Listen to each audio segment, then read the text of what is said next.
No, just not. It doesn't fit either one of them. No, really. it doesn't. So maybe he has a side gig. Good evening, everyone. Oh, there we go. Good evening, everyone. Welcome. I'm Glenn Moots, professor here at Northwood University, and I want to welcome you to tonight's event. But before we get started, would you please take your chirping, squawking, beeping devices and put them on airplane mode or turn them off, whatever you need to do. I'd like to welcome you to our special program this evening, Recreational Marijuana, What Businesses and Business Students Should Know. And for tonight's event, Northwood University has partnered with the Legacy Center for Community Success. The Legacy Center is an organization that helps all people reach their full potential. They help our community members develop life skills and build resiliency. They achieve this through one-on-one tutoring, youth development, and substance use prevention. Michelle Beeck, a community educator at the Legacy Center, will be our Emcee for this evening, and her current role includes working closely with Mid-State Health Network, Community Alliance for Youth Success Coalition, law enforcement, and local school districts in Midland County to build assets to reduce risk-taking behaviors such as underage alcohol and tobacco use, misuse and abuse of prescription drugs, and illicit drug use. Please welcome Michelle. Thank you, Glenn.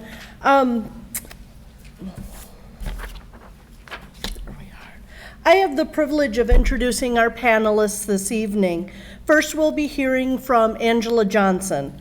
Angela is the Community Integration Leader at the Legacy Center for Community Success.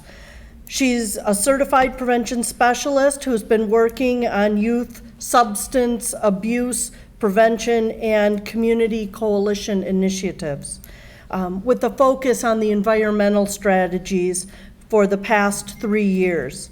Tonight she'll be talking about what legislation looks like in different communities and how we can learn from what other states are doing. Please help me welcome Angela. Thanks, Michelle, and thank you all for coming out. Like she said, I am a certified prevention specialist. I grew up in Bay City. I graduated from CMU, and then I flew away to get some different experiences living in different communities. And what I learned from living in different communities is that legislation can really impact the culture of a community. And so the first place I flew away to was a very small rural town in New Mexico. And what was interesting about this town was that it was in a dry county. So that means no alcohol sales at all. From there, I started my youth substance abuse prevention career and then moved to Vancouver, Washington, which is a suburb of Portland, Oregon. Which I'm sure you know, Oregon and Washington both had legalized cannabis. And so I went from a community that had no alcohol sales to legalized cannabis. And so it was quite the culture shock going from those communities. But what I learned from the inverse communities was that the legislation, like I said, really impacted the community. So we're going to be touching mostly on that, but I wanted to talk a little bit about some evolving terminology. Last spring, I went to a public health marijuana summit in Philadelphia, and some reoccurring trends that we're talking about was the vocabulary that we were using. And so a lot of times we refer to legal marijuana use as recreational use. And public health professionals were a little concerned that we were giving a subconscious message that it was a healthy behavior. Because typically when we refer to recreational, we think of hiking, outdoors, being active, running.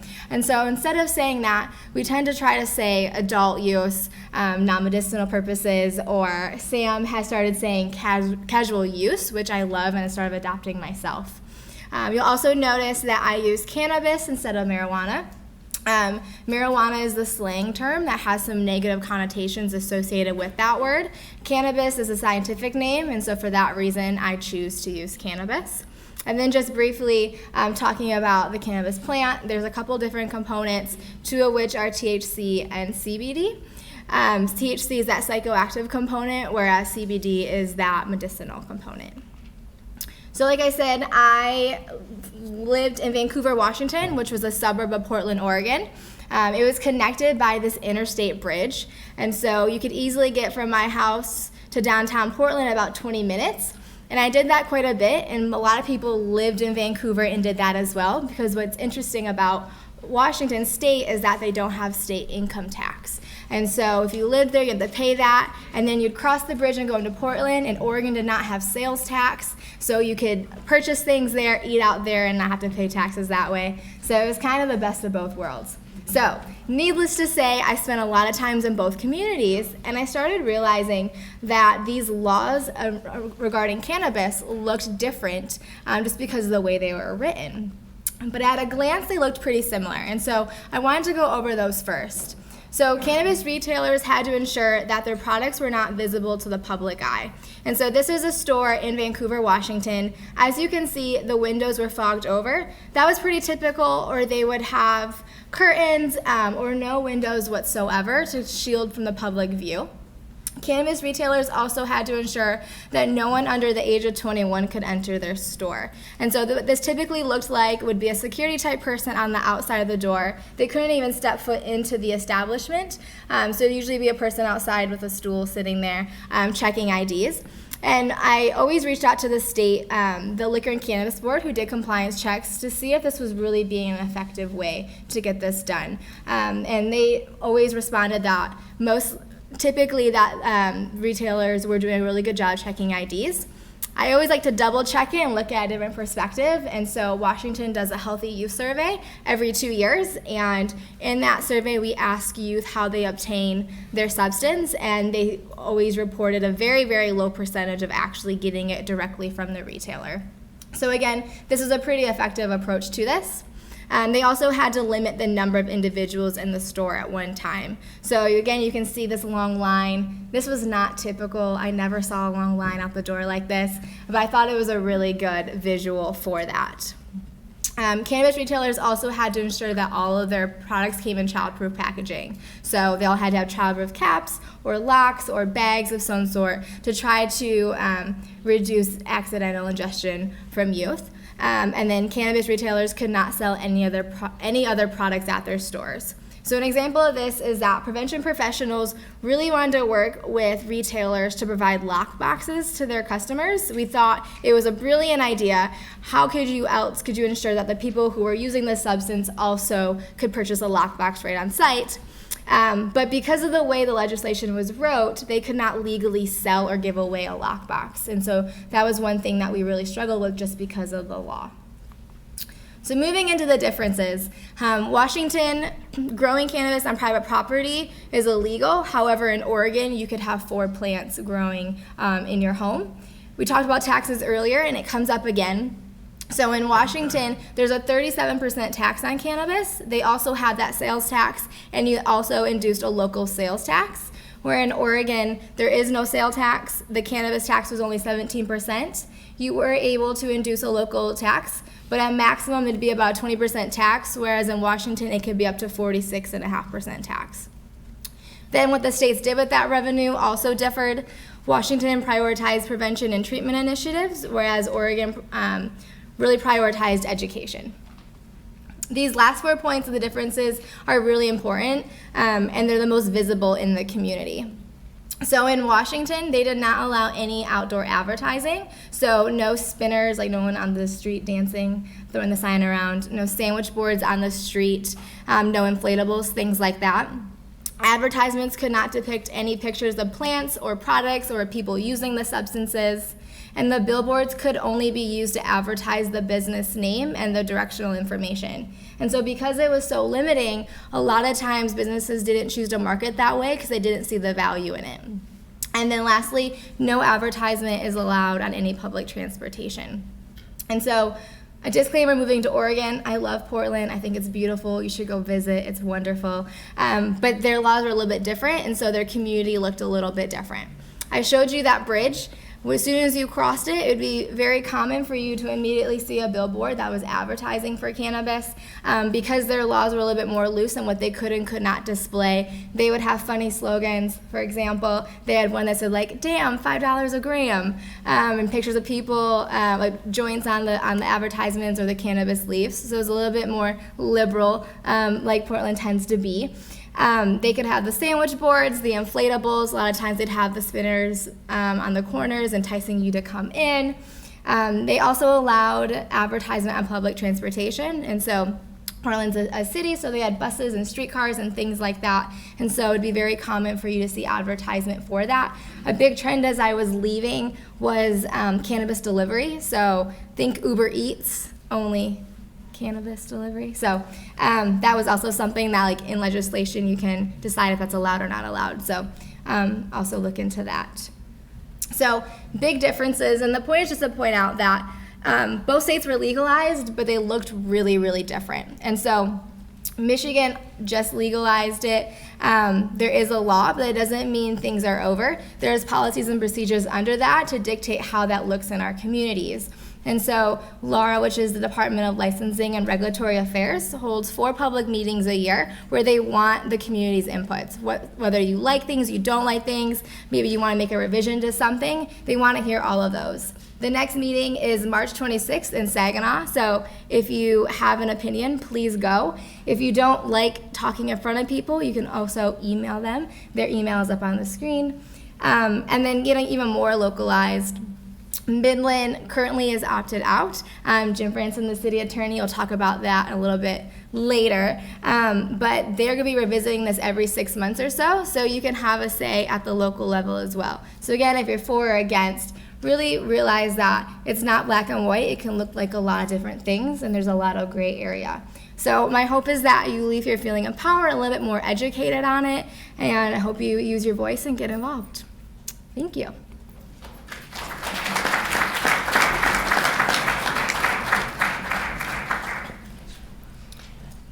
Thank you, Angela. Next, we're going to be hearing from Jim Branson, who currently serves as a city attorney for the city of Midland, a role that he's held since 2000. Jim provides day-to-day advice and consultation, document drafting, legal research, and legal representation to the city council, the city manager, and the city boards, commissions, and various committees, its departments, and its staff. Tonight, he'll be educating us on the recreational marijuana law, an overview of different licensing, and a review of the opt-out status in Midland. Please help me in welcoming Jim Branson. Thank you very much. Part of the talk tonight as well is, and again, I've been the city attorney for well over 20 years, and tonight's talk is about the recreational marijuana, the medical marijuana, that sort of thing as it relates to the city of Midland. And part of understanding what that means is understanding what the city is. And I got to give you just a minute proffer about what the city is opposed to the county or the state or the townships. The city of Midland is within Midland County. I know that sounds stupid and a little childish, but when you talk about Midland County, you talk about the whole county. Talk about the city of Midland, it's within the county. So we have our own set of rules, and we have our own council, and we develop our own ordinances. That's also separate from all the townships that are out there. So when you read the papers and read what's going on in the county of Midland, that doesn't always mean that's what is associated with the city of Midland. We have about 42,000 people within the city, about the same number in the county.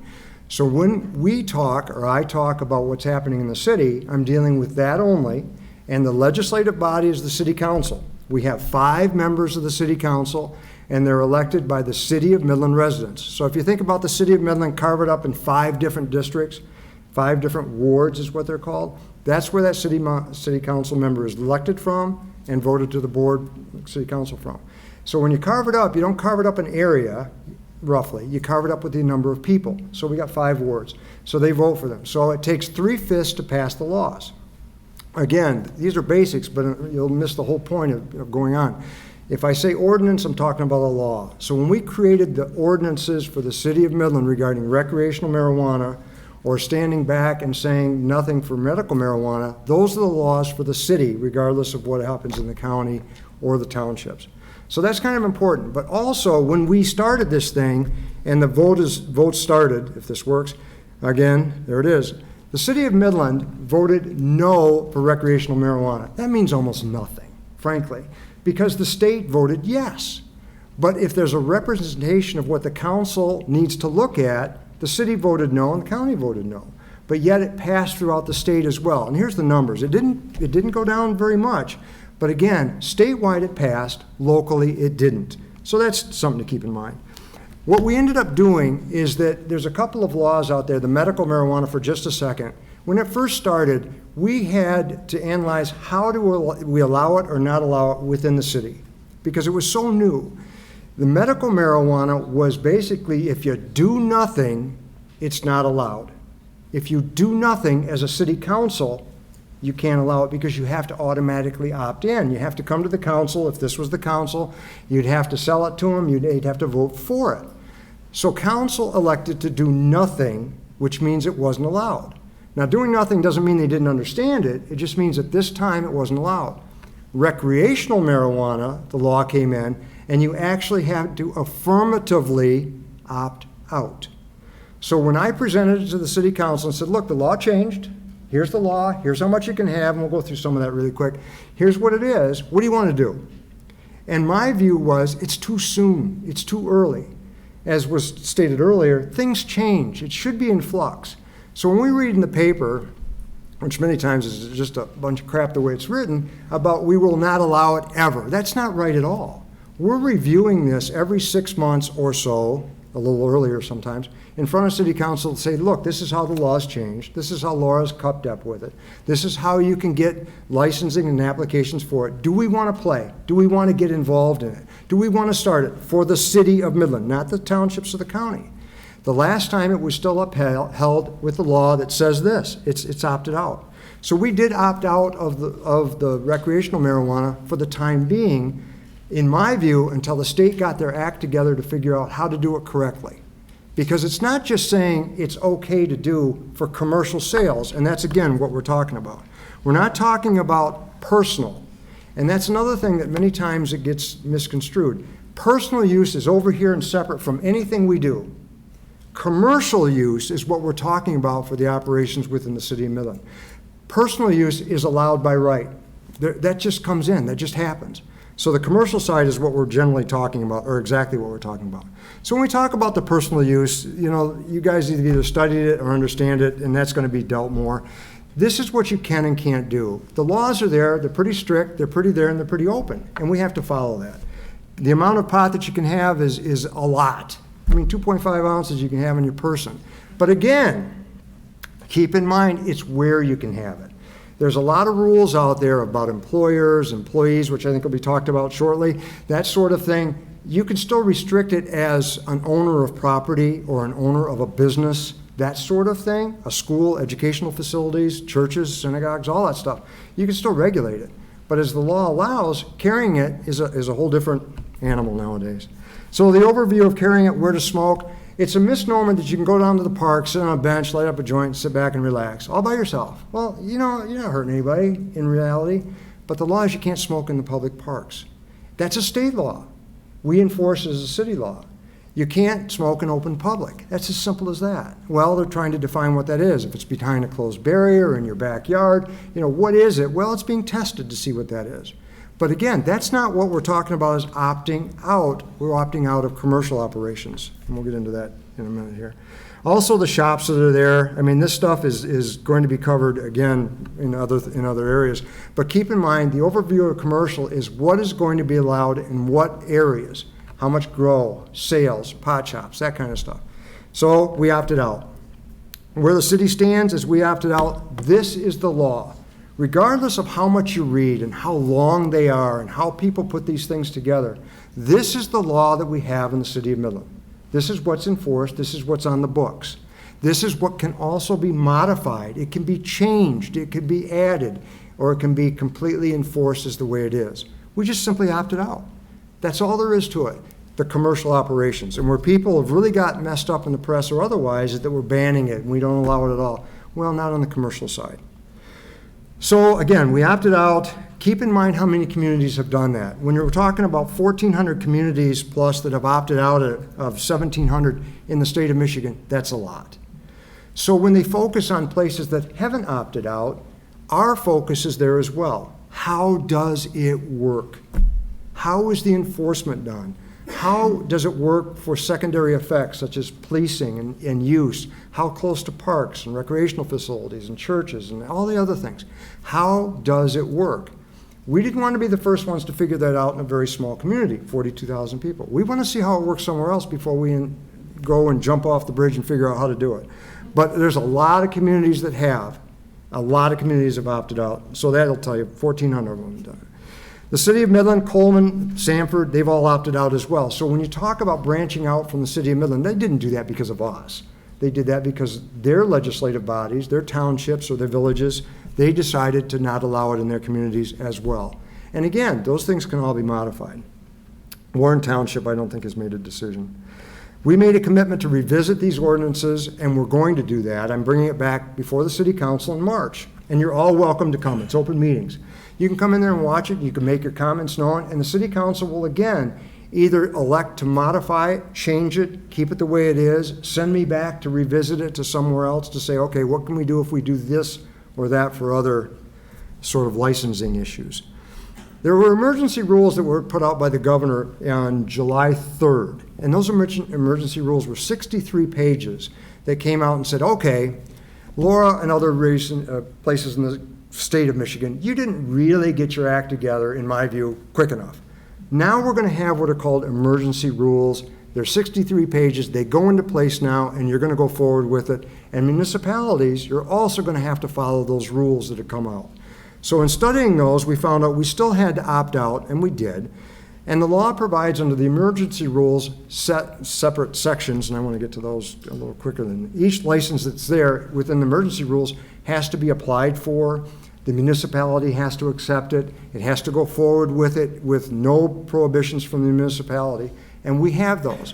That's why you don't see anyone coming forward in the city of Midland to say, we want an application for commercial operations. Again, recreational pot, commercial operations, and that's the thing, but not the personal use. So keep in mind, this is all separate from personal use. So the type and number and zoning requirements are up to each municipality. And that's, again, very important to know when you dig right down. When someone says, I just want to open a shop, I just want to sell pot. It's as simple as that. I mean, the sentence is easy, but where? Under what conditions? Under what zoning classifications? What brick and mortar? What size? Fire suppressions, building codes.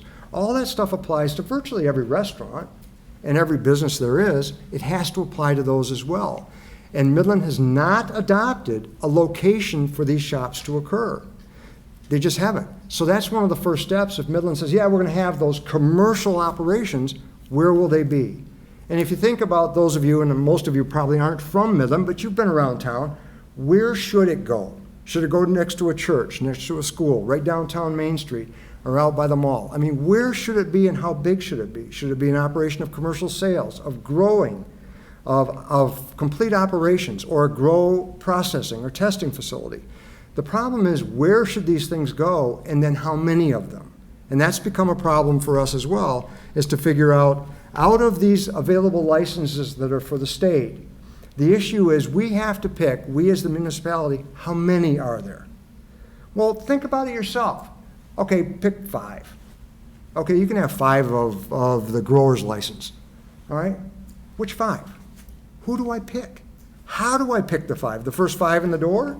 And if you got enough money, do you buy all 5 licenses? Do you come in a lottery system? Do you throw numbers in the air? I mean, how do you pick the 5 and not discriminate against the 6th? And these are annual licenses. So how do I guarantee that you're going to get it next year if you put a bunch of money and time and effort into building a brick and mortar to work within the city? Those things have not been worked out, not to the satisfaction of being fair to the commercial operator that wants to come into town and do this sort of thing. So again, Midland's opted out of the commercial. But all these things are available. There's 6 plus the event license that are there, and they're all available for communities to say, yes, we accept them. So keep in mind, it's not as easy as saying, yeah, why don't you just open a door and give a license? There's a lot more to it than that. The city ordinances and state laws, I mean, the municipalities have the right to say no. And every license that's out there, of all those 6 plus the event, they have to certify to the state that, yeah, we allow it. And we don't. So they can't get past that first hurdle. That's why you haven't seen much in the press about our world anyway.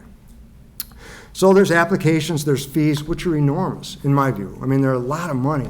Some of the fees are 25 grand for an application fee to the state. That's before you get your license. That's before you open shop. That's before anything happens. So again, as you go through these things, you find out there's a lot of money to have to get these things going on the commercial side. Again, we've opted out of both medical and recreational. We committed to revisit it, and we're just going to continue to go. Again, when retail sales began in Michigan, 12/1 of 19, the shops opened, and they did. One of the first ones was up in Menominee. It was called the Hash House, I believe was the name of it. And at that point, as I'm going to go back, they opened up a private club. And that became an issue that city attorneys had, that on a listserv, people saying, what the hell do we do about this? How do we stop it? How do we promote it? What do we do? It's rare, it's new, it's that kind of thing. Well, it was like a private club. You paid so much money to get in. You can't sell pot, so you buy a t-shirt for $50. It comes with a couple joints, and you got a nice t-shirt. It's that kind of thing. So there were a lot of places that were trying to scoot around it, and there's still a lot of them that are out there, and still a lot of them that are in communities that have that issue. The first day the pot was allowed, guy under the influence smacked a state police car coming from purchasing. So it was again, that there's funny to be all there. To be continued is simple, and it really is. What people have missed the point on, in my view, and again, part of my role as the city attorney, we do the prosecution for the city, we do all sorts of different things. We hear the stories of saying Midland just doesn't allow it because it's this type of town. That's not it at all. What Midland wants to do is make sure it's done correctly, so we don't have to redo it. So if someone does come and invest money, time, energy, and effort to open up a shop of any kind, no matter what one of those 6 or 7 are, then they want to be able to do it correctly within the law, and where the enforcement standards and safety are there. Not even right to the testing of the product, because there's been recalls on them already. Pots had been going back because of arsenic and mold and some other things for the testing facilities. So there's a lot of things to do to make it work.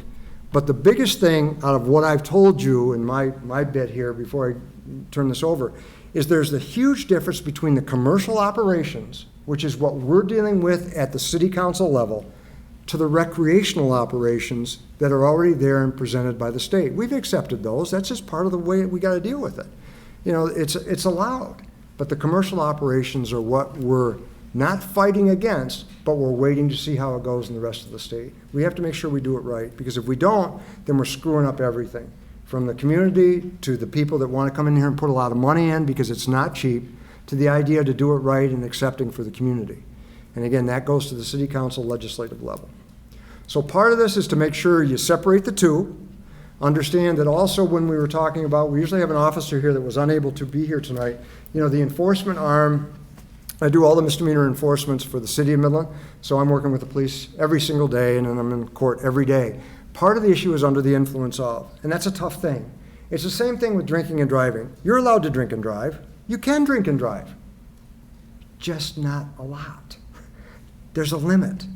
And now with pot is the hard part, because where you can take your blood and your breath and all the other things for liquor, you can't do that for the pot yet. Not that it's that reliable. So under the influence is the actions of driving. How are you driving? What's your attitude, your eyes, your demeanor, your stagger, and all the rest? And is it drug related? I mean, you can't drive under the influence, but then what is that?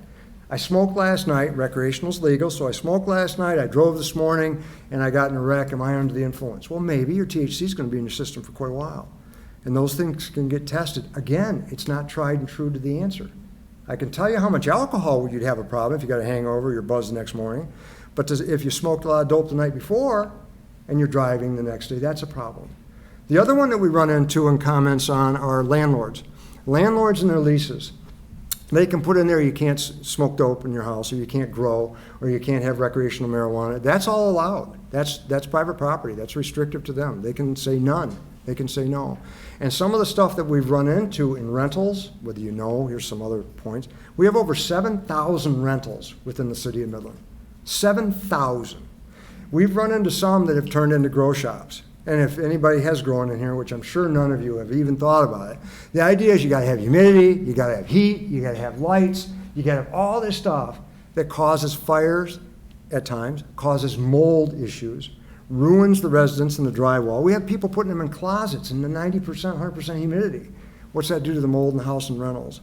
We run into those occasionally, and that becomes a problem for the rentals within the city. So you're gonna see more and more no-grow operations within the city, not even on the medical or recreational side.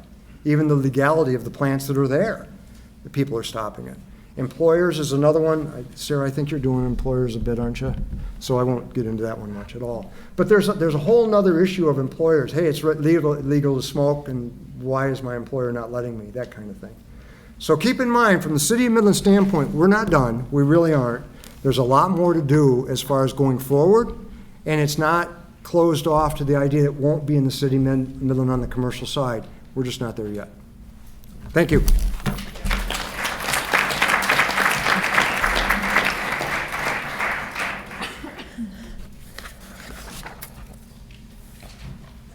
So thank you, Jim. Our next presenter is Sara Eastman, and she is an attorney at Warner, Norcross, and Judd. She currently represents individuals, companies, and government entities from civil, business, probate, and trust and estate matters. Prior to this, Sara completed her clerkships at Wisconsin Supreme Court and the Midland County Circuit Court before she was commissioned into the U.S. Air Force JAG Corps. Today, she will be helping us navigate our rights as an employer, liabilities, and drug-free workplace policies. Please help me to welcome Sara.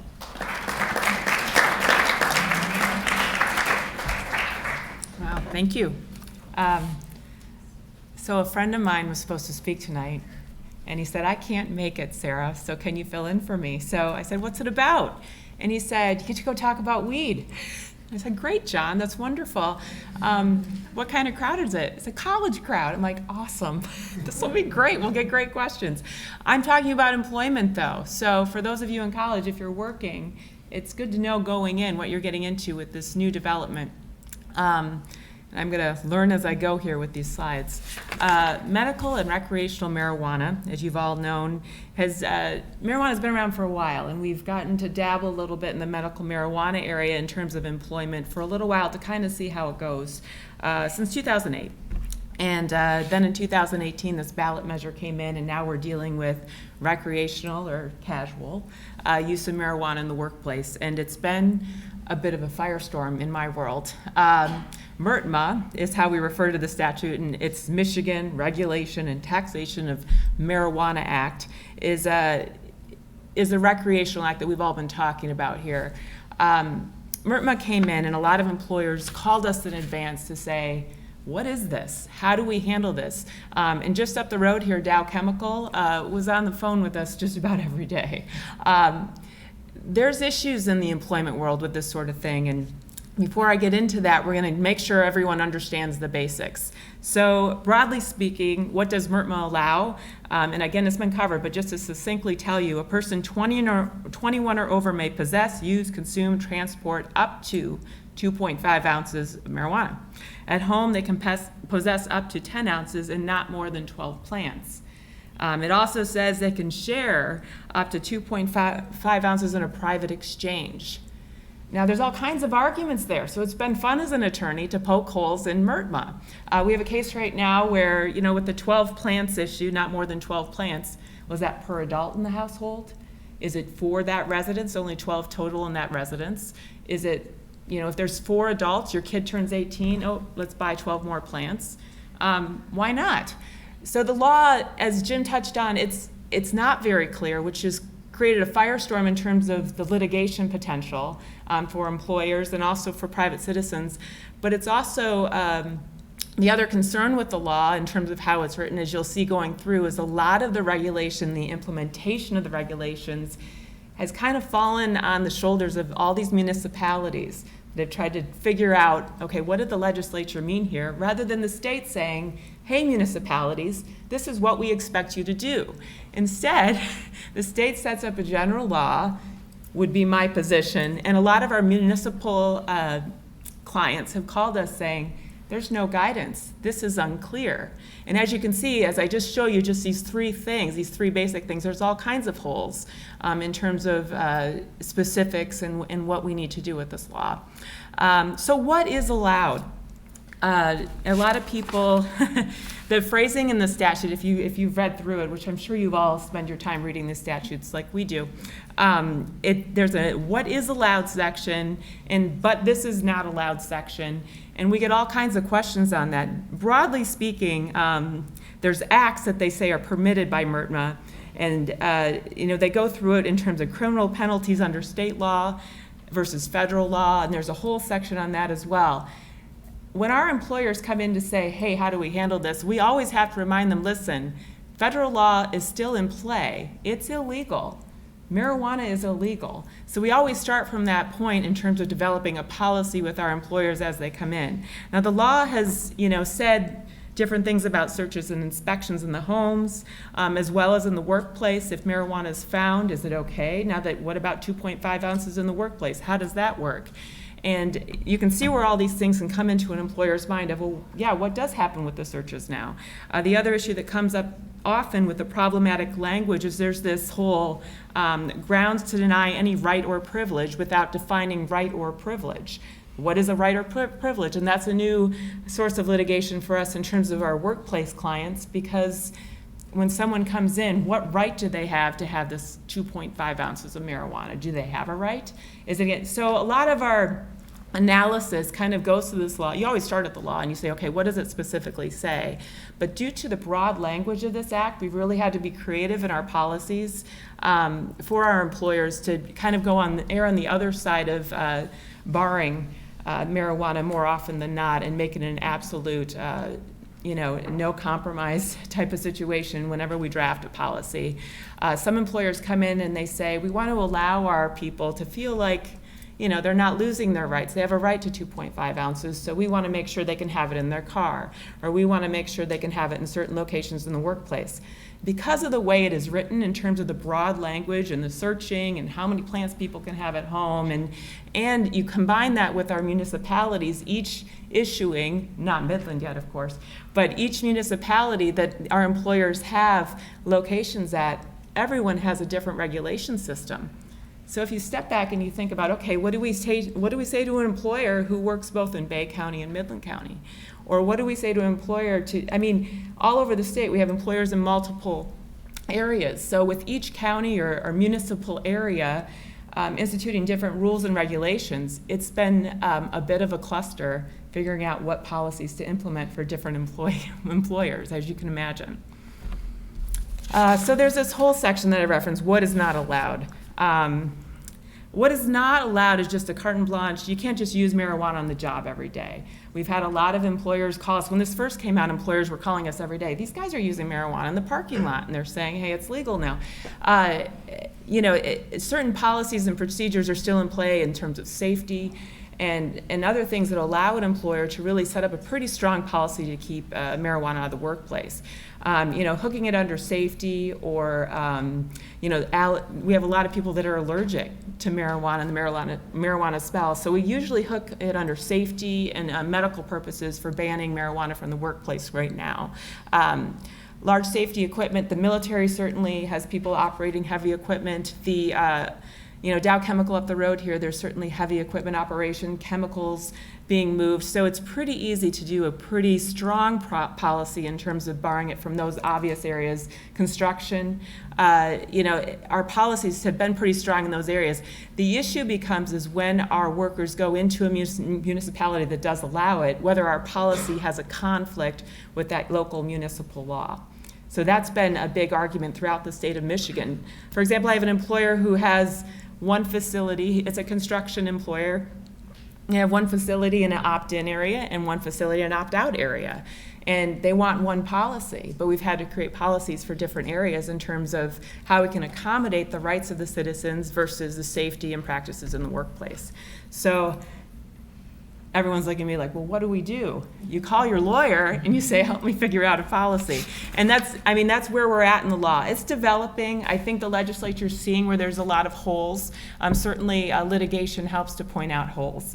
The obvious holes are, that 12 plant issue. They should have caught that when they drafted the statute and didn't. That's just kind of a straightforward, a person in the house can have 12 plants, or is it the residents can have 12 plants? So, this basic example I gave you, that's throughout the statute that needs to be worked on.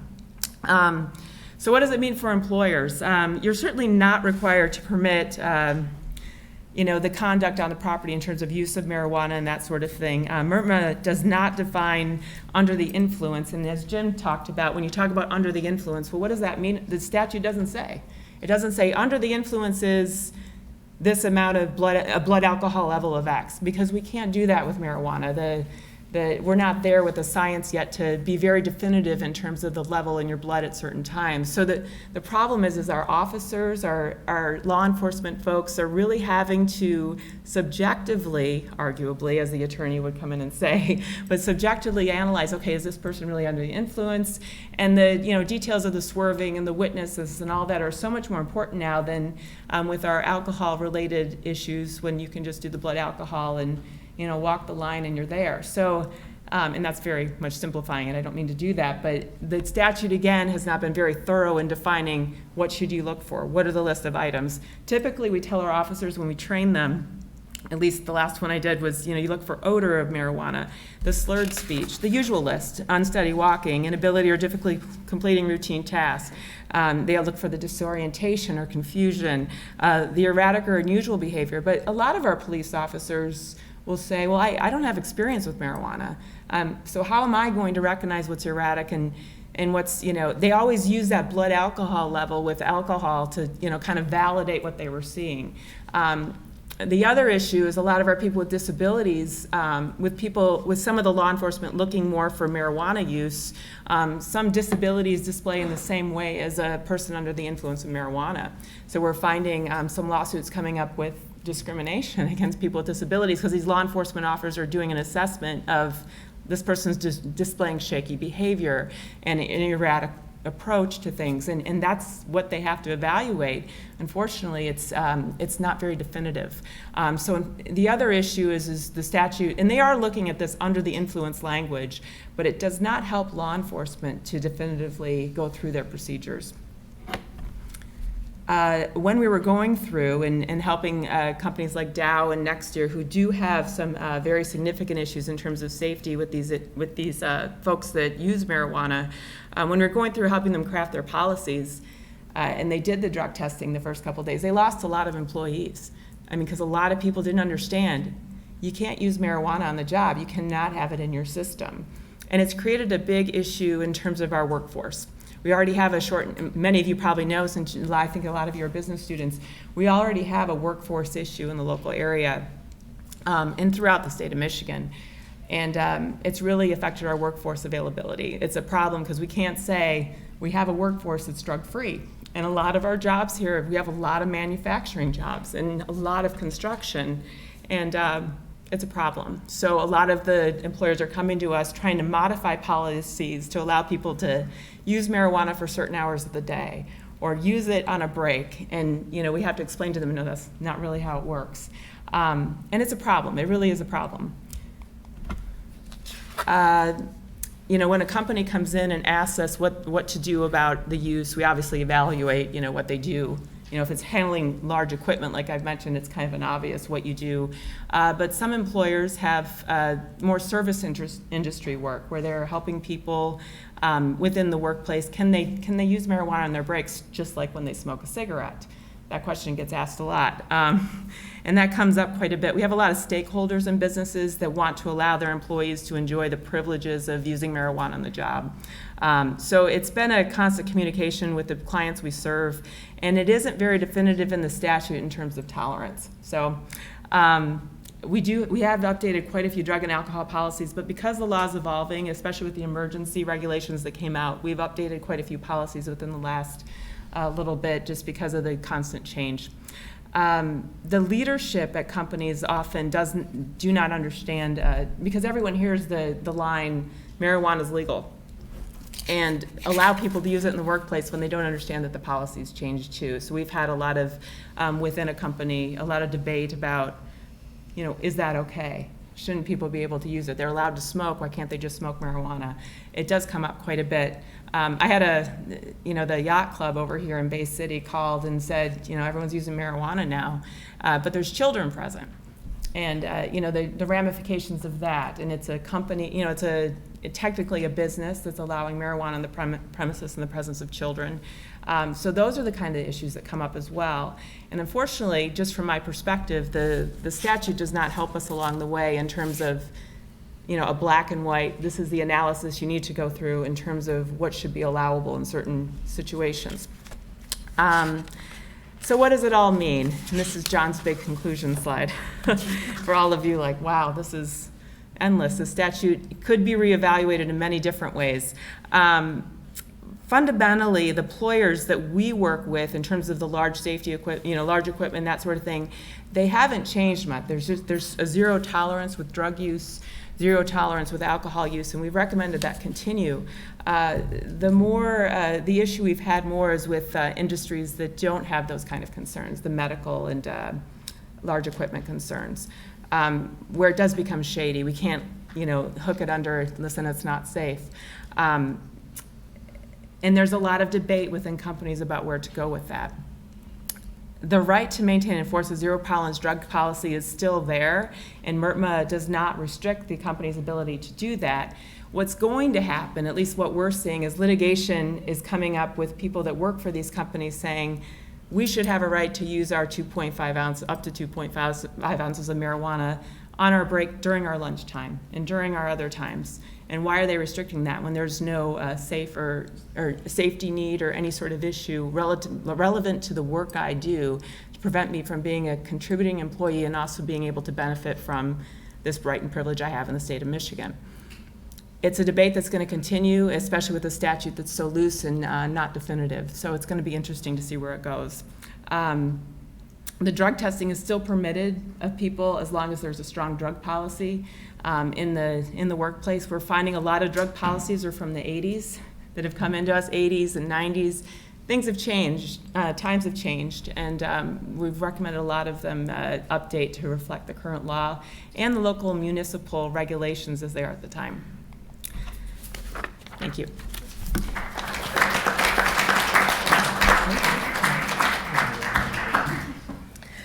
Okay, thank you, Sara. Last, we have Sam Price from 1016 Recovery Network.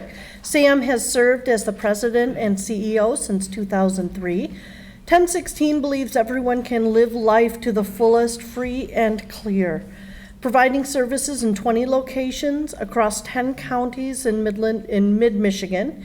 1016 is the leading regional provider of prevention, treatment, and support services for people struggling with substance use disorders. Tonight, Sam will be talking to us about addiction and the physiological impact of marijuana on the body. Please help me welcome Sam. Thank you. Well, I guess I'm the wet blanket for the night. So we'll talk a little bit about some of the risks that come with the use of cannabis in any kind of capacity. And yes, it does have a lower threshold profile when it relates to the addiction quotient of this substance as I put it into my body. There are both short-term and long-term risks that come with the use. So in the short-term capacity, in terms of things that it has the possibility to cause within me, depending on your body chemistry and the potency of the THC and things along that line, it can evoke anxiety and paranoia. It can impair your memory. It can impact your cognitive functioning. It can create some learning difficulties, the inability to focus, those kinds of things. So as you can see from a short-term use, why is this problematic if I use it on my break?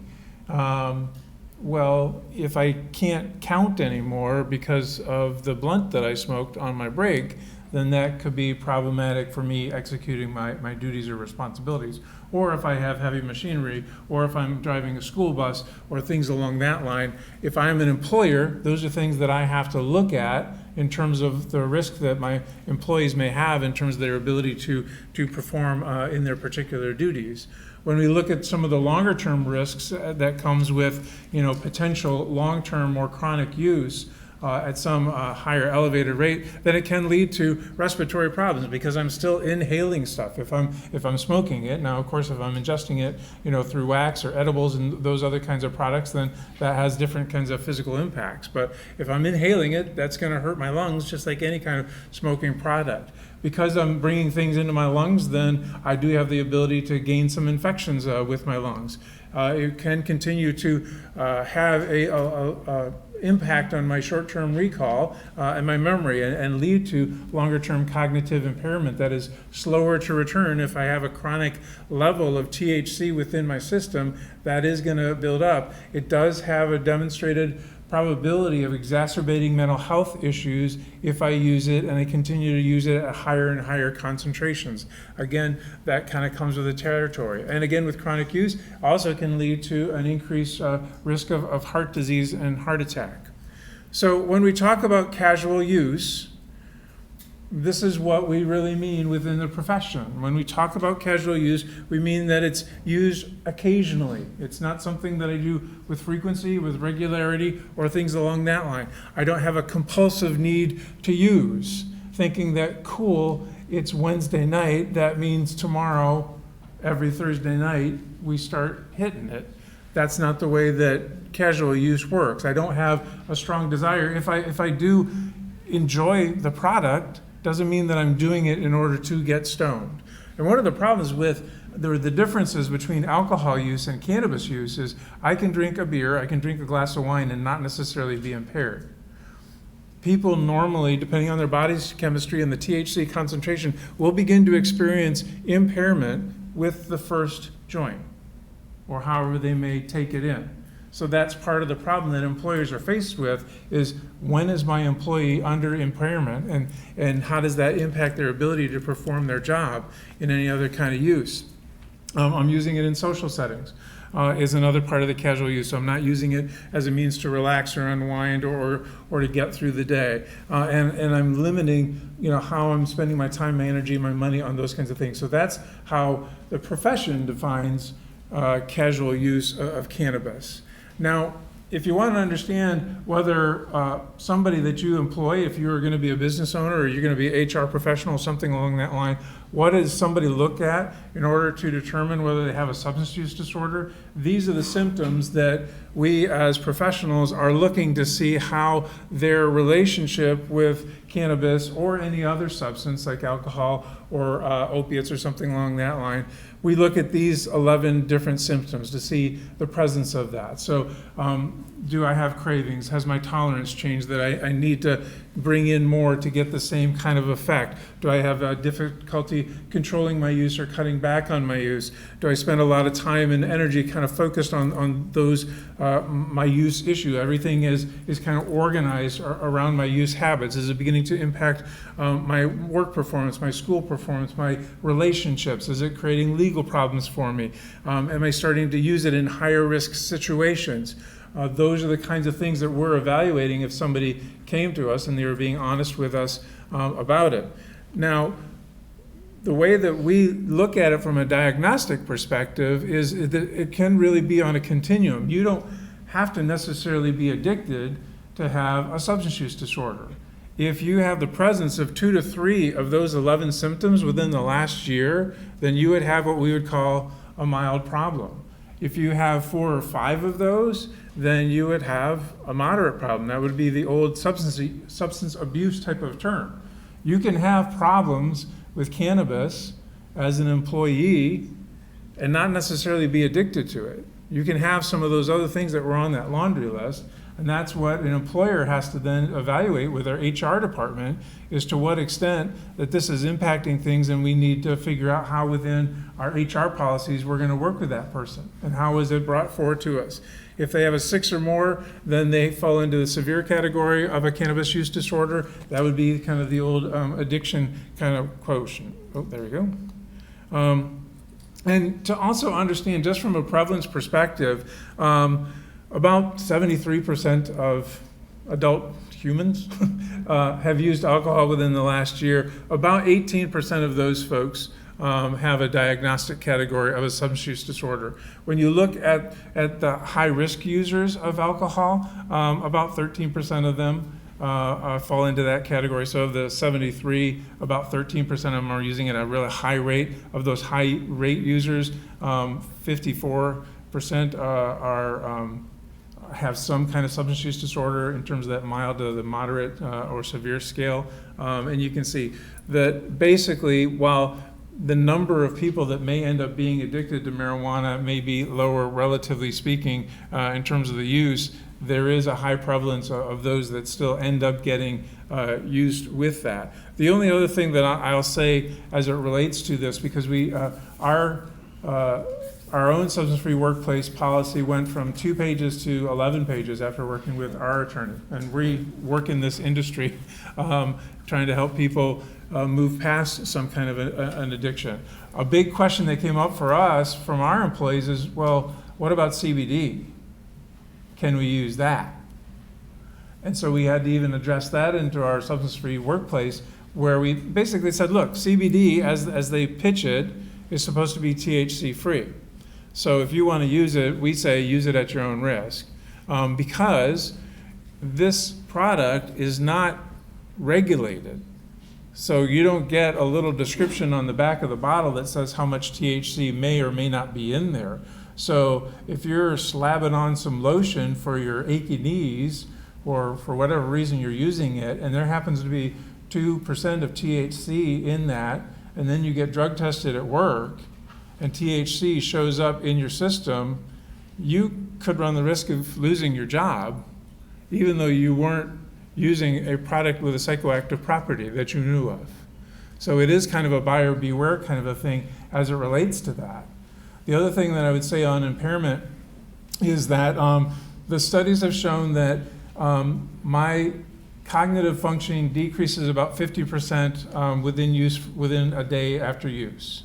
And they talk about a return to work policy being around about 3 days to when my cognitive function returns back to normal.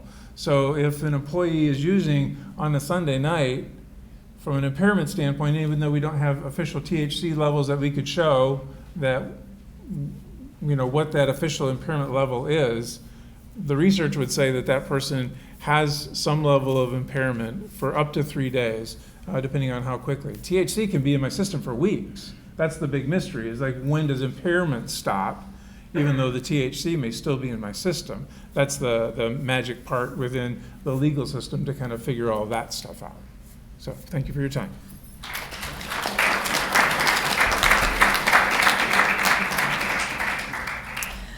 Okay, thank you, Sam, and thanks again to all of our panelists.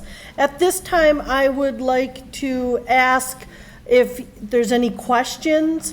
We have some students, okay, back in the back, and they will be around with microphones, so you can come on up or raise your hand. They can come out if you have any questions for our panelists.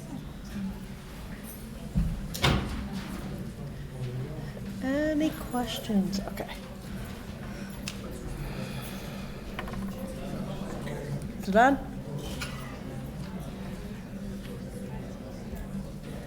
Uh-oh.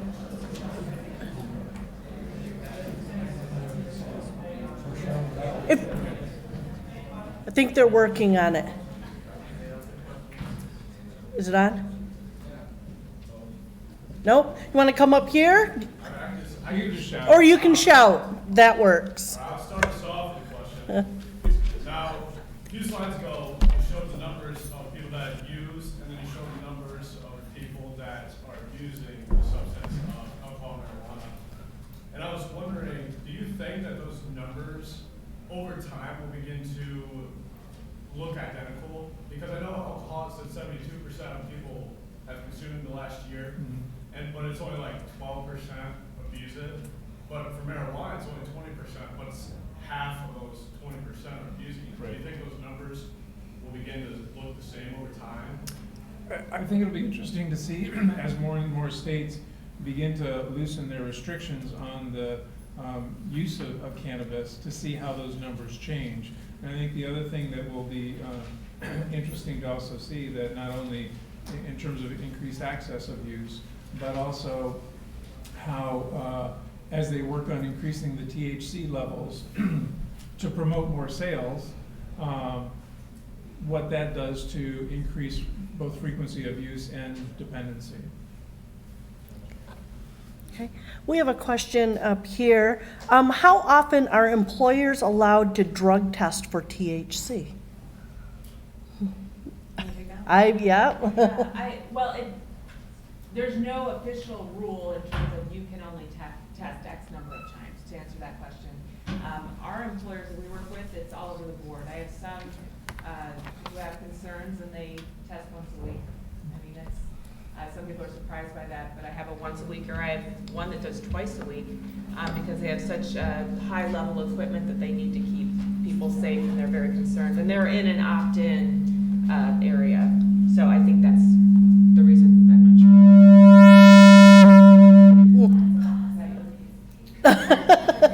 Well, from the city of Midland standpoint, we do it worse. We have zero tolerance, but we have random. So, you could be tested every day, or you could be tested once a year. It depends on if you get called up, and it's random sampling. And whether it's good or bad, it's been very effective, and unions have not objected to it. Yeah. Question about that. So if your employee tests positive for THC in their system, then they're fired? Can be. There's the issue of last chance agreements as well. The testing, if you have whatever level you have today, if it declines over testing, then you found that it's okay. There's lots of things to do, employee record, I mean, it all goes into it, but in theory, zero drug test, you're out. And that's where your strong policy comes in regarding that, and a good HR department that understands that, which is a challenge sometimes. Okay. I can hear you. It's okay, I'm loud. So my question is for Ms. Johnson. So you had said that you had seen both Washington and Oregon, the different policies that they put in place. Do you have any information regarding how effective that was in reducing abuse, for example? Like one state, was that a better state than the other, or is there not much of a difference? Yeah, that's a good question. So I focused only on youth substance use prevention, so I can't speak on the adult side.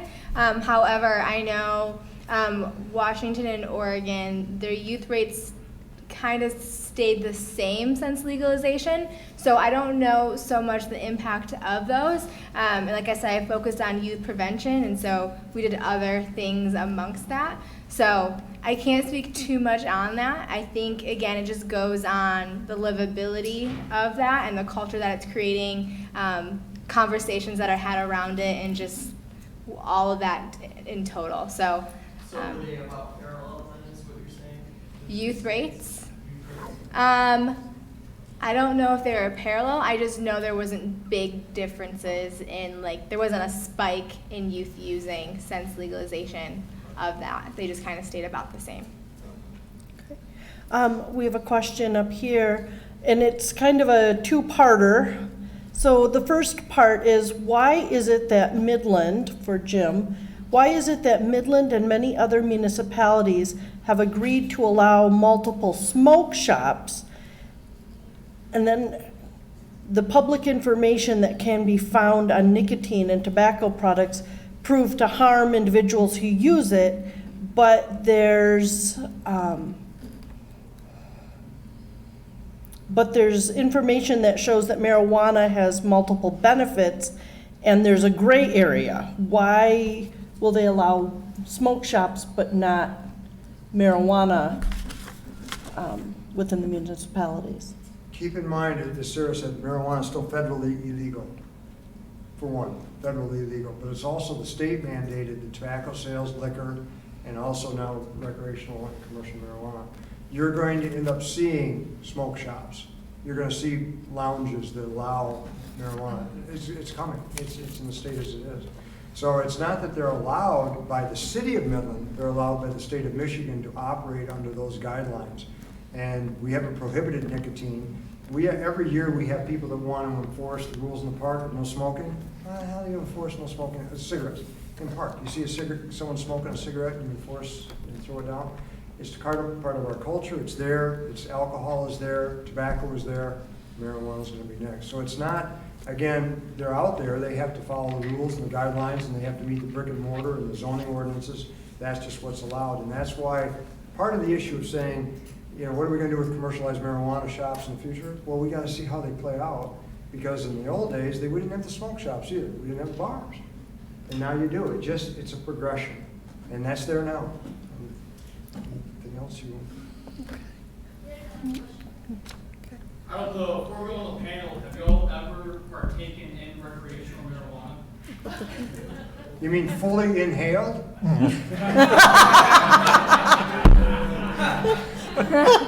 Every day in court, when I walk through the group of people there, I catch a contact buzz going through this.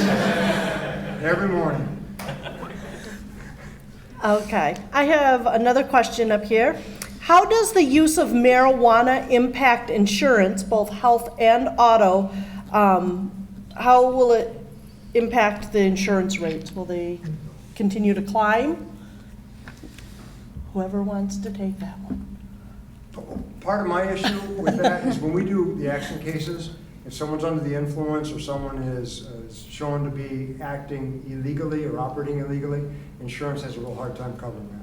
So how does it affect it? You may not get coverage. We've had a couple fires in town where it was because of people in grow lamps and some other things. You know, will their insurance cover that, or meth labs, that kind of stuff? You know, it's a long way from marijuana, I got that. But the idea is if it's an illegal operation within a rental or a home, that there may not be coverage. So if that stuff exists, it's like having a pit bull. You gotta tell your insurance company you got dogs, or you're not gonna get insured for it. Same thing with this, in my view, is that you have to put on a declaration page that you are operating or growing a facility within your house to maybe have coverage. That would increase, I would assume, your rates. Yeah. So the next question was just regarding, this was, I guess, targeted towards you, Mr. Branson. So do we have a time frame for how long it will take for some of these devices to come out that would be able to accurately test the amount of THC, for example, in your system at the time of arrest or at the time of anything? I mean, at the time of drug test, even for workplaces. Is there anything that's coming to market soon that you know of, or? Well, they do the color lines, they do the test now, which you could probably speak to a lot better than I can. They have the test now, but the immediacy on the road, like the PBTs, you blow in the straw, you know, the number pops up. The idea of being able to do the swab and the saliva swabs and that sort of thing to tell how much influence and how much is in your blood, that's tough. I mean, you got people that have been smoking for years and their baseline of THC can be so high, but they don't act impaired. You know, and that's a very tough one, because recreational marijuana is allowed, and if you're not violating your workplace and you smoke at night and you drive, what's the impairment? The operations and the external, the objective view of impairment is what they're landing on more. The issue of what is within your system and the test and the color line, I don't know how quick they come back. They've changed some issues now, but it's not on the road. You're not going to piss in a cup on the road, you know, take a test and litmus and say, okay, what are you? It just doesn't happen. But the idea of the objective options of driving and the way you're working, the testing is, I don't know how quick it comes back anymore.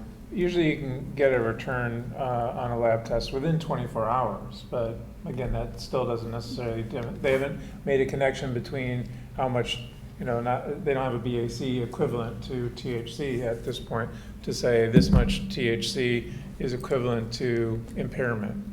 So. Well, I guess I was just wondering, because like for alcohol, as you were saying, like you have like a certain, like, there's a set number, whether or not you're actually impaired fair to that set number. Right. Because everybody builds up tolerances Right. for different substances, but I didn't know if there was like, if the state was working on like a set number that they could. They're gonna, and that's been one of the initial problems to allow the use and the carry. I mean, if you think of 2.5 ounces, you're talking about half a freezer bag worth of pot and carry.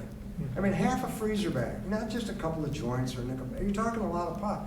And you can have that in the front seat of your car. The issue is how much have you ingested? Right. And how much has it impaired you? And just like you mentioned with alcohol, someone can, take one shot and they're under the table and the other guy can drink the bottle. I mean, it's impairment. When we're in court, the judge will always say, we're gonna have you tested today, and your level has to go down. Because he doesn't know if it's high or low for anybody, it's high. But the next time you come back, it better be lower, or we know what you've been using. I mean, that kind of thing. So it's, the immediacy, I don't know when it's gonna come out or how it's gonna be, and that's one of the challenges. Yeah. Now, let's say, like, I want to own a business someday, and I know that my business is going to have people who work minimum wage jobs, and you might pull from high schools, colleges, maybe people that have felonies, that might be more prone to using marijuana. Is there, I don't know this, is it okay to maybe say, like, it's okay that you smoked on the job? Or is there like a policy that they just can't? Most of ours are no tolerance. Because it is so hard to allow and regulate in terms of where someone is at because of the testing issues, but also just the liability issues for the company and what goes wrong. Liability is driving it, and it's just easier for us to say no tolerance and then make the policy as firm as possible, especially with these new privileges that are vaguely referred to in the current law. It's no tolerance almost across the board. Yeah. Sara, I have a little, something to add to that, because we're here representing small businesses in town, and ours is something very similar to what he just described. You don't have to have a college degree or even any kind of training. We train you. You just have to be 18 and you have to have a college or high school diploma. So, of course, we get people who are, we've recently tried to step up our, drug testing policy, and our employees just came straight to us and said, if you drug test me, I'm going to fail and you're going to have to fire me. And 90% of my employees would be fired, and then I would have no business, I wouldn't have the people to take care of. It's a huge issue. The state's actually dealing with it right now. The economic development folks are looking into it right now on what to do, and they were against the passages of the law for our economic development issues in the state of Michigan. There was a huge lobby that said this should not go through because we already have a very low percentage of skilled workers in our population. We're basically hacking out whatever the skilled workers were, because a lot of the laymen look at it as it's a drink on a Friday night, just like a drink on a Friday night. I'm doing some marijuana. It's looked at very casually in certain populations, and I don't have a good answer. The state economic experts don't have a good answer to that question for you. It's a huge problem. It should have been looked at more seriously before this was passed, and we did not do ourselves a service in that regard. Now, let's say somebody does mess up on the job, which has, it goes past just the business saying, oh, it's okay. And, it goes past, maybe the cops have to show up because of something, maybe someone got injured. Now, because they, use marijuana, there's no leniency at all. Even if, the business says, I know someone might get injured, but, it's okay. I don't know. Well, I think what you're saying is then the question is, who's in trouble? The person that used and caused the accident, or the business that allowed the person? If you have a policy that allows it, then you're on the hook. Because you established the culture that allowed that kind of use on the job. So you're saying it's okay for people to potentially be impaired while they're delivering the service to your customers. So a lot of our young professionals want to allow it. We have a lot of young creative guys that want to allow it. We have a couple interior designers in a firm who said, what's the big deal? We're just doing, and they had a fire. They had a fire on the premises, called our firm, hey, we all use marijuana here, but this guy dropped a cigarette, it's a problem. You're liable for everything that was burned and everything that happened and anyone that was injured. So it's a huge issue. It's become something that alcohol and marijuana, cannabis, it's very different. It really is different, and I think a lot of people don't think that through. Well, One other point, though, is if there's gonna be a policy, you enforce it, or it's worthless. Yeah. And the problem is you enforce it against your friend, or your best friend, or the new employee, or the old employee. If you don't uniformly enforce it, then you're gonna be in bigger trouble. True. But it can also grow from an injury, not just the fact of, okay, you hurt somebody, hurt something, or a product. You have MyOSHA coming in, you got OSHA coming in, you've got insurance companies coming in, you got, an injured person or an employee or a product line, what coverage that you might have for that because you gave somebody a break. And that's tough. There's not a great answer for any of that other than, they used to say none is an easy enforceable number. Zero tolerance. And that's why, as Sara talked, a lot of those are that way because what do you say? Zero's between 0 and 10? Well, what's 10? What's 100? Where's your arbitrary number at the top?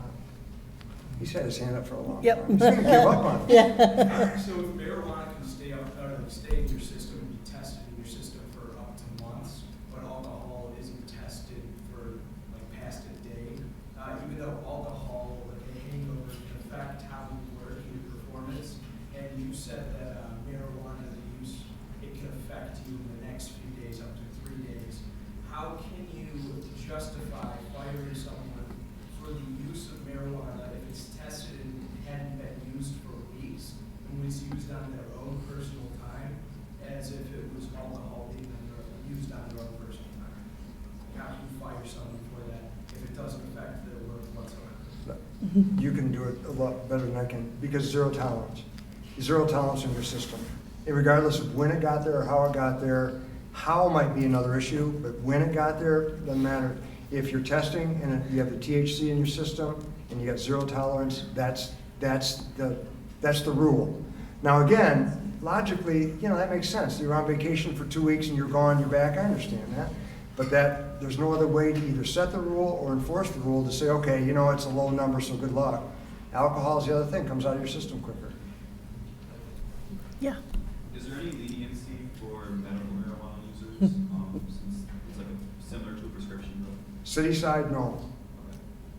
Yeah, most employers know. The only exception is certain very restricted areas of work that don't require some of the things I mentioned, where it's an isolated person working, it's a justified huge medical condition related to severe pain. I mean, it has to be a pretty high level of need. Where I've seen it, and it's an isolated worker. The ones I've seen is an isolated worker in a room by themselves, doesn't have control over anything. I mean, it's very rare, what I've seen.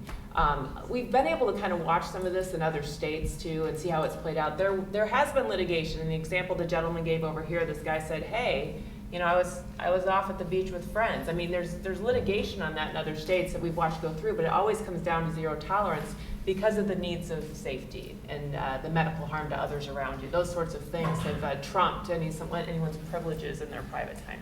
And the medical marijuana laws that came out did not reference anything into employment protections. So the statute stayed silent on those kinds of things, so there's no guaranteed protections. It's true, so it's been hard. If somebody is prescribed like opioids or other painkillers that might impact their performance, do they have to tell their employer that they would prescribe those? We usually put a disclosure policy within the drug policy in terms of disclosure for medical reasons. And usually it's a list, we have a list of drugs which frankly is being reevaluated right now because of the new law in certain counties that have an opt-in. Yes, sir. Most of these people are business students, I assume, and look at it from the standpoint of running a business, having your own business. I ran a business that served people with disabilities. One of our employees actually did do the right thing in terms of helping someone eat, and the person almost choked to death. Wouldn't have been a big issue normally, except one of the relatives knew that the employee was a marijuana user, and so they wanted to sue big time because you're employing someone that's using marijuana.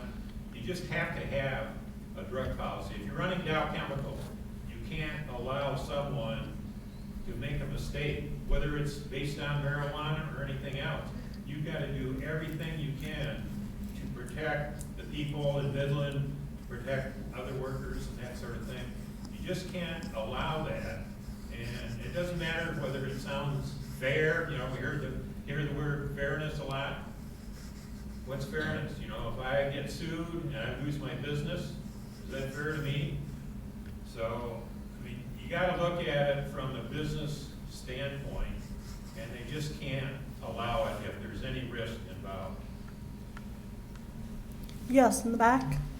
To Mr. Branson, you said that 1,424 cities, townships, and villages opted out, and there were about at least 1,723 total.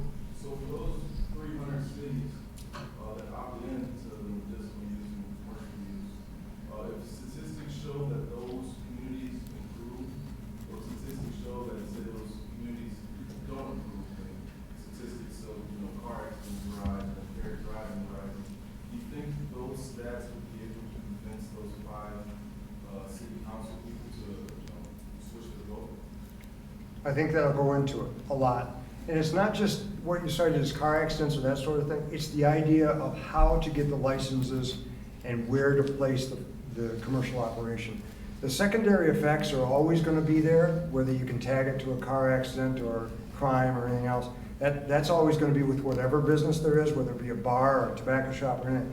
The issue is, in my view, presenting to council as their legal counsel, is how are these applications going to work, and how can the city make a commercial operation effective for both the person that wants to come in as well as the location within the city. So absolutely those things will help. And I think from my listserv in a lot of places, it's just too soon. It hasn't hit the wall yet to figure out the right way to do it. And we don't want to be the first or the second or the third. And there's a lot of communities, like you mentioned, the difference between those two, there's a lot of communities that are trying it, and it might be very effective. But until that gets sorted out, it's tough to figure out how to open that door. But I think it's going to, somewhere down the road, once the feds get involved as well, because it's still, you got that hiccup of being federally illegal. So yeah, the long answer is that, the short answer is yes. I do think that will help add to the flavor of discussion of getting those shops open in this community or others. And it wasn't a 5-0 vote, it was 3-2. In terms of making a policy, how do you make a policy for employees who deal with heavy equipment, and then how do you make a policy for somebody who is isolated, like you said, just sits in a room by themselves and doesn't affect other people? And a lot of times you see that it's the same case for the same company. How would you go about making a policy that deals with both types of employees? Mm-hmm. Well, in terms of how we handle medical marijuana for the situation of the person in the room, it's a little bit different. The analysis is different because it's a medical need.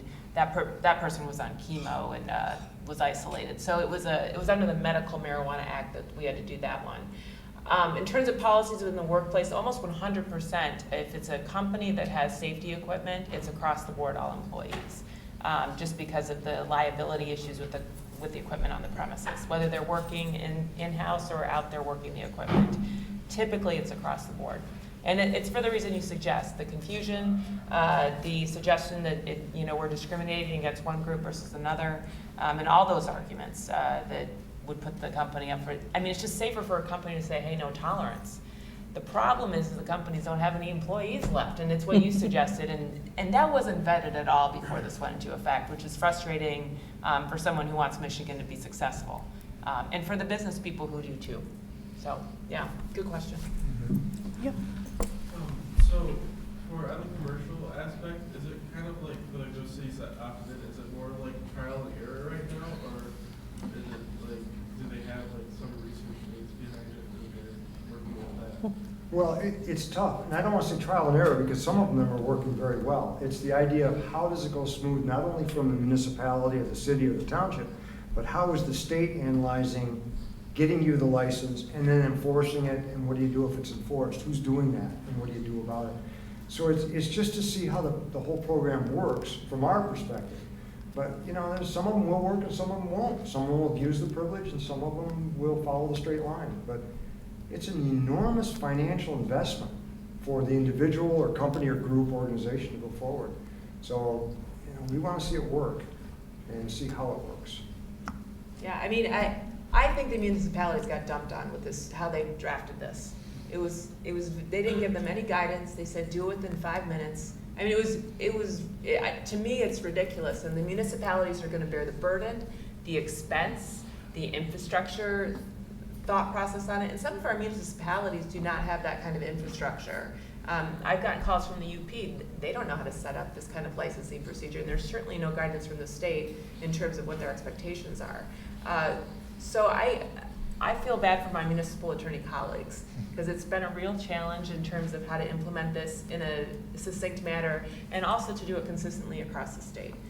So it's a problem. And it's going to be difficult to correct because the state legislature opted not to act on this. So since it was passed as a proposal, the only way that anything can be amended is with a supermajority within the legislature. It took them 10 years to clean up some of the stuff with the Medical Marijuana Act. So for them to clean up some of the very broad vagaries that got passed with Prop 1, who knows how long that's going to take. One other point, and for those of you that are sticking around for a second, to show how tough this stuff is from our perspective, is that, say the grow facility came in, they're supposed to regulate the wastewater from going through the plant and the roots.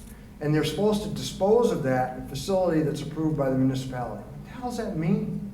So you're gonna take buckets of water that came through your plants and take it and throw it, well, you got plants at home or anyone else? That's the waste product. And you're supposed to take the unusable part, grind it up, mix it with other things, make it unusable, and dump it in our landfill. Well, where in the landfill? And we're supposed to do it by weight and all those other things that, again, we weren't even, not that they had to call and ask okay, Jim, what do you think? Well, it's not that the point. What are we supposed to do and how are we supposed to do it? So get away from the brick and mortar and the sales. Even the byproducts that we're supposed to monitor or maintain and put in our landfill somehow, how do we do that?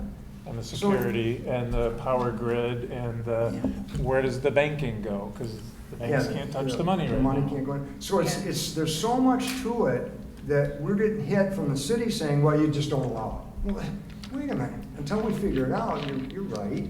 But once we figure it out, then let's see if it's the right thing to do. Because there's so much involved, and when you dig right down to it, it's 64 pages of stuff you're supposed to deal with. We have time for one more question. Did you? Nothing from Delos Lee Park. I just thought that they should know that since it's illegal federally, if you get financial aid and you get punished for lawful use of marijuana, you can jeopardize your financial aid. So you are lawfully using it in your own house under the statute, one of the few clear parts. And something goes wrong and you get tested, you can lose your federal financial aid.